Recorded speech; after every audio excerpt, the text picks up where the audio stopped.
Welcome to the Testaments of Faith, the Fall of the Tower of Babel. Chapter 1, Noah's Legacy and the Rise of a New Era. The flood had ended, and the earth, once desolate, was beginning to flourish again.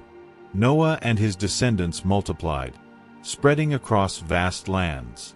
The fear of the Creator still pulsed in their hearts, but over the years, pride and ambition began to rise among men. United by a single language, the people prospered, and in the fertile heart of the plain of Shinar, a burning desire emerged, to build an immortal city, a monument to human greatness. The leaders, gathered under a single purpose, proclaimed, "Let us build ourselves a city, with a tower that reaches to the heavens, so that we may make a name for ourselves and not be scattered over the face of the whole earth." The fervor of the crowd grew, and the promise of power and immortality ignited their souls. They were not seeking mere shelter or security, but the glory of challenging the heavens, of reaching heights reserved only for the Creator. And so, under the golden light of dawn, the greatest work of mankind began. The construction took shape with impressive speed. The knowledge acquired over generations transformed into resilient bricks and durable mortar. Hammers echoed like thunder, and the workers, guided by bold architects, erected colossal structures that defied the very elements. The tower, built in steps, rose majestically, and each stone placed represented a step toward eternity. But the Creator watched, and in His infinite wisdom, He saw that this monument was not just a construction, but a symbol of human arrogance. Chapter 2. The Project That Challenged the Heavens. The sun shone intensely over the plain of Shinar, reflecting the splendor of a vibrant and grand city. The men, armed with tools and knowledge, worked tirelessly, driven by the desire to reach the stars. The elders said that if they completed the tower, they would never be scattered, never be forgotten. They would be like gods, defying the heavens and shaping their own destiny. But in their haste, they forgot the Creator and His sovereignty. The top of the tower was already lost in the clouds, a colossal monument visible from miles away. Priests and nobles ascended its stairs in solemn processions, offering sacrifices to the stars, to which they began attributing power. The scriptures and teachings of Noah had been relegated to the past, and in place of faith, ambition reigned supreme. Progress blinded them, and in the city, there was talk only of the grandeur of the work and the glorious future that awaited them above the clouds. However, as the crowd celebrated and human pride reached its peak, the Creator watched the arrogance of those who sought immortality without recognizing the true source of life. The voice of God echoed in the heavens. "Behold, they are one people, and they all have one language. They have begun to build this tower, and nothing will be impossible for them. Let us go down and confuse their language so that they will not understand each other." And so, the city's fate was sealed. Chapter 3. The Confusion of Languages and the Collapse of the Great Work.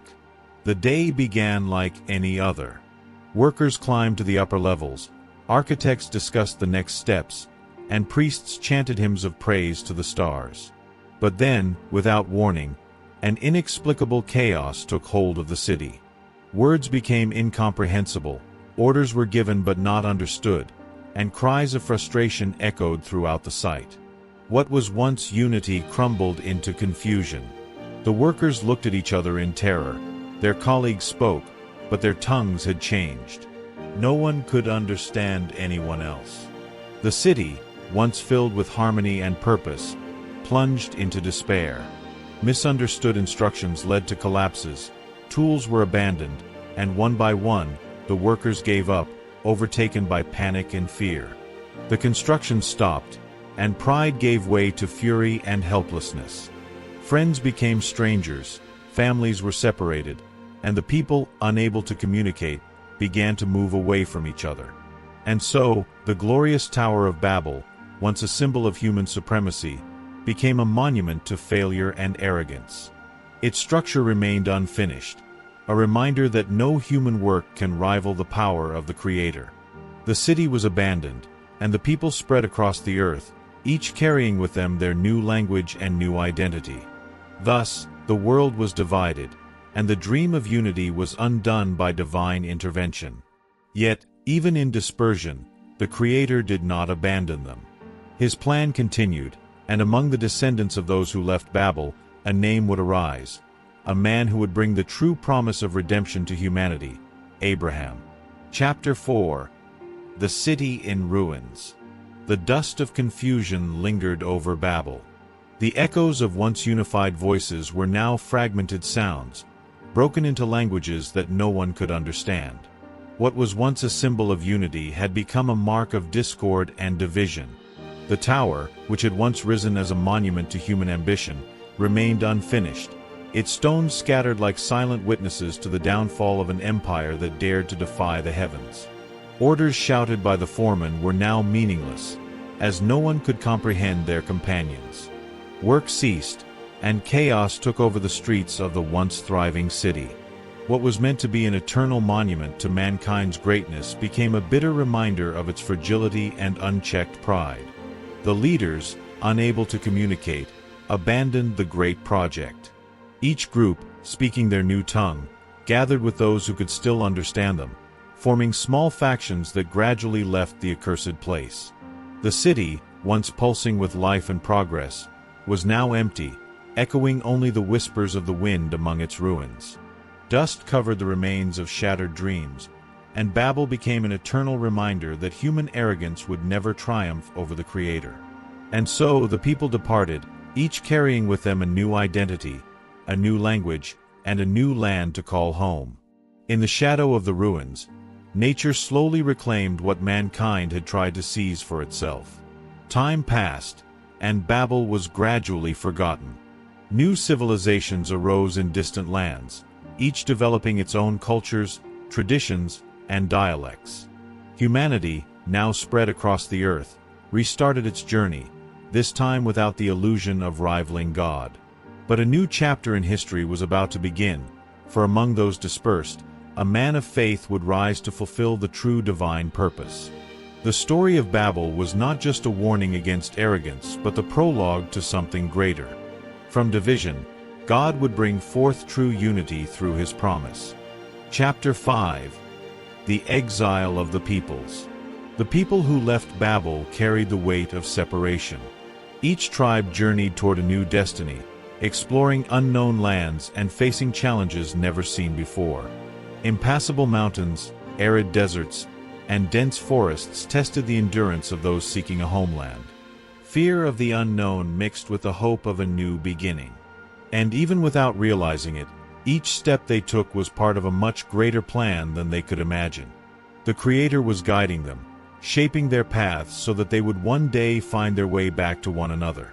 Cultures began to take form, each group developing its own traditions and ways of life. The world, once united under one language, was now a mosaic of dialects and customs. Each people carried fragments of the great city of Babel, but their memories of the fallen tower became more distant with each passing generation. Some turned to worship their own achievements, erecting cities and temples in their own honor, while others still sought signs of divine presence. But the Creator watched, waiting for the right moment to act once more. Time moved on, and despite their dispersion, the Creator still had a plan for humanity. Among the peoples who wandered without direction, one man would receive a divine call. His name would echo through generations, his faith would transform nations, and his lineage would bring the promise of redemption. He did not seek to build a tower to reach the heavens, but instead trusted in God to lead him to the promised land. His name was Abram, and his story was only just beginning. Chapter 6. The Call of Abraham. Among the descendants of those who fled Babel, one name began to echo through the deserts and valleys of Mesopotamia: Abram, son of Terah. Unlike those who had tried to defy the heavens, Abram did not seek to build monuments of stone, but instead sought to establish a legacy of faith and obedience. His heart was pure, and his soul longed for the truth of the Creator. While many men tried to achieve glory through their own means, Abram dedicated his life to listening to and following the voice of the one true God. He did not seek riches or power. He simply wished to live in harmony with the divine will. One night, under a sky full of stars, the voice of God echoed, firm and full of purpose. "Leave your country, your people, and your father's household, and go to the land I will show you. I will make you into a great nation, and I will bless you. I will make your name great, and you will be a blessing." Those words would forever change the course of humanity. Without hesitation, Abram gathered his family and belongings and set out, leaving behind the security of the known to follow the divine promise. His obedience demonstrated that true greatness was not found in human glory but in faith in God. His journey was not easy. Arid paths, unforeseen challenges, and uncertainties surrounded him, but his faith never wavered. With each step, Abram understood that his mission was not only to reach a new land, but to establish a covenant between God and mankind. He would be the father of a chosen people, a nation that would bring true hope to the world. The promise made to him would serve as the foundation for a new era, and his name would forever be marked in history as the beginning of something far greater. Chapter 7: Divine Promises and the Test of Faith. Time passed, and Abraham's journey became a living testimony of faith. God guided him through unknown lands, leading him to a destiny he did not yet fully understand. Each step required trust, and the divine promise became his only certainty amid the uncertainties of the road. He traveled through scorching deserts, crossed deep valleys, and faced hostile peoples, but his faith never wavered. Abraham had no maps, no kingdom to his name, but he carried with him the covenant God had made with him, a sacred commitment that would transform his descendants into a great nation. Difficulties increased as Abraham and Sarah's old age threatened the promise of a vast lineage. Time passed, and the hope of a son seemed to drift away like sand in the wind. But the Creator does not fail. One starry night, God reaffirmed his promise. "Look up at the heavens and count the stars, if indeed you can count them. So shall your offspring be." Abraham's heart burned with renewed hope, for he understood that the words of the Almighty knew no bounds. The impossible was merely a stage for God's glory to be revealed. Sarah, however, felt the weight of waiting and, in desperation, suggested that Abraham have a child with her servant, Hagar. Thus, Ishmael was born, but this was not the lineage of the promise. Years later, when all human probabilities had vanished, Sarah conceived a son, Isaac, the rightful heir. The child's birth brought joy, but also a new test of Abraham's faith. For God, testing his obedience, commanded him to offer Isaac as a sacrifice. The scene of climbing the mountain echoed the patriarch's absolute trust, and at the last moment, an angel stopped the blade, sealing forever the divine covenant with his descendants. Chapter 8: The Separation of Peoples and the Formation of Nations. While Abraham walked in obedience, the descendants of those scattered from Babel grew and multiplied. Each people established their own laws, traditions, and forms of worship, drifting further from the original truth. The confusion of languages had generated not only geographical separation but also spiritual division. Many had forgotten the Creator and turned to idols molded by their own hands, in temples erected for self-glory.